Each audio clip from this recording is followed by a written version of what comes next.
If you're on my channel, it's probably because you want to get your ex back. However, if your ex is an avoidant, even if you get them back, if you don't know how to love them properly, there's going to be another breakup.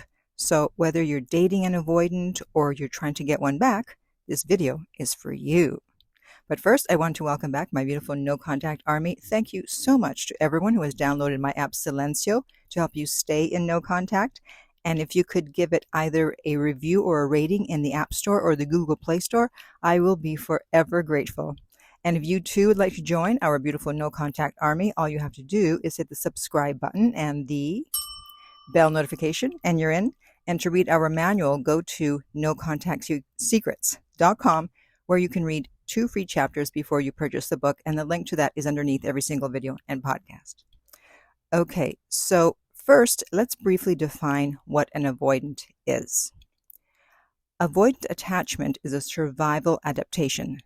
So depending on your circumstances when you were growing up, you either became approval-seeking and developed an anxious attachment style, which if you're dating an avoidant, there's a very high probability that you do have an anxious attachment style, or you adapted by saying, well, I'm just going to stay away from everyone. And that, ladies and gentlemen, is an avoidant. Avoidants are hypervigilant, always assessing risk. They prefer to be self-sufficient and independent. It's very hard for them to trust anyone. So, the best thing to do when dealing with an avoidant is to learn to speak their language. So just as if you were in another country, the locals always appreciate and prefer if you can speak their language. Well, guess what? Same thing here. So when it comes to risk, you can say something like, I understand there's a lot of risks, and if you and I work together, we can build a deeper connection and manage the risks together. That language makes sense to an avoidant. You're speaking their language. You can also propose clear solutions to things. I've noticed a problem with XYZ. What do you think about blah, blah, blah? Or I've noticed there's a problem with me and I'm not sure how to fix it. Can you give me some honest feedback as to what I can do to improve this? And by speaking like this, they'll begin to bond with you, which is not easy for an avoidant. So you are now an ally and not a potential enemy because you're solving problems together. You're becoming useful to them, and they will be less likely to want to get away from you. They'll start to trust you more, and the more they trust you, again, the less likely they are to run away from you. Now, something else to keep in mind is that avoidants will often break up with you and say that they don't think they can give you what you're looking for, when you haven't even talked about what you're looking for. And this is why you have to be very clear as to exactly what you're looking for and how often, meaning how often do you want to see them, for how long, when, etc., etc. Lay everything out. This will help them to feel less pressured, and it lowers their need to get away from you and to take space and run away. They need to see you as low risk. Remember, they're always assessing risk. And that's the only way that you're going to stop them from running away. And by the way, if you're finding this helpful so far, I would appreciate if you would give this video a like so that the YouTube algorithm will say, wow, a lot of people like this video. Maybe we should recommend it to other people. Thank you.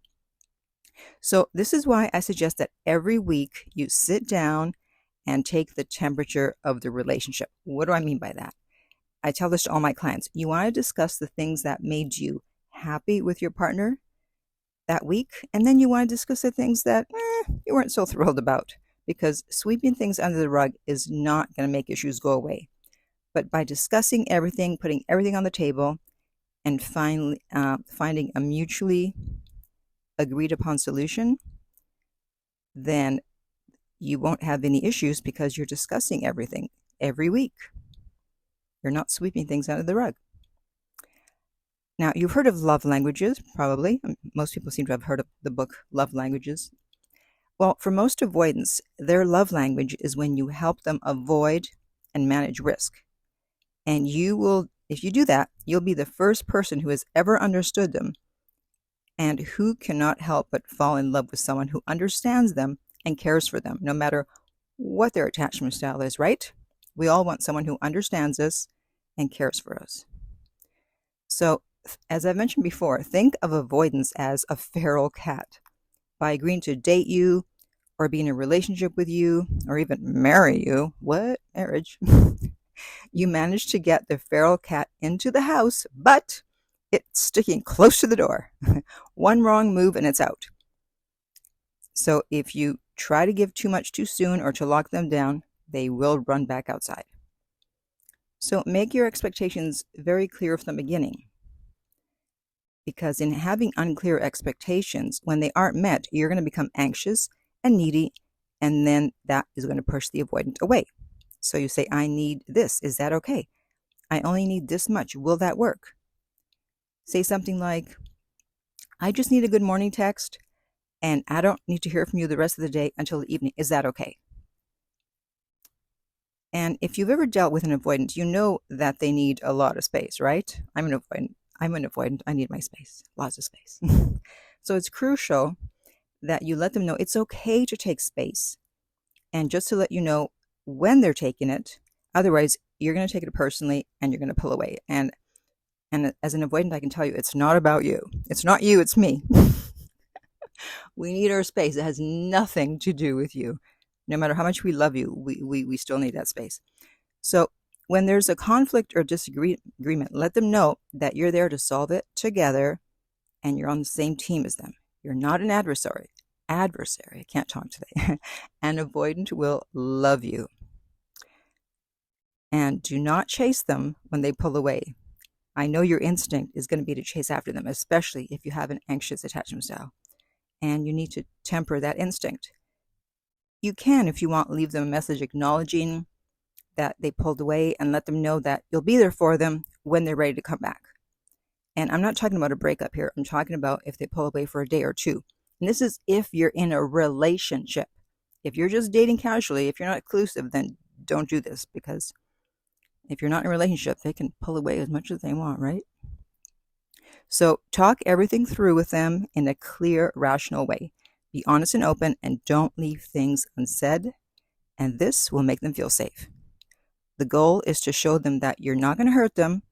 And when you do that, you become their peace of mind, which is what everyone is looking for, whether they're aware of that or not. And why would you ever leave someone who brings you peace of mind? But first, you have to do the work on yourself. You have to be at peace. You can't bring peace to someone else if you yourself is not at peace. If you yourself are not at peace. So if you're with an avoidant and you want to have a successful relationship with them, do the work to make yourself secure if you have an anxious attachment style. And in behaving this way, their avoidant attachment will begin to be healed, because someone will finally be loving them the way that they want to be loved. They'll start to believe in love. The feral cat will stop running and start purring. So now I want to hear from you. If you're dating an avoidant, leave a comment below, or if you were dating an avoidant, and tell us about your experience so that other people can also learn from you. And in the meantime, if you would like my help to get your ex back, you can contact me at theartoflove.net, and we will send you the rates. They are not on the website, but the direct link is below every single video and podcast. If you found this video helpful, please like, subscribe, and share. If you're listening to this as a podcast, please rate and review. And finally, remember that love inspires, empowers, uplifts, and enlightens.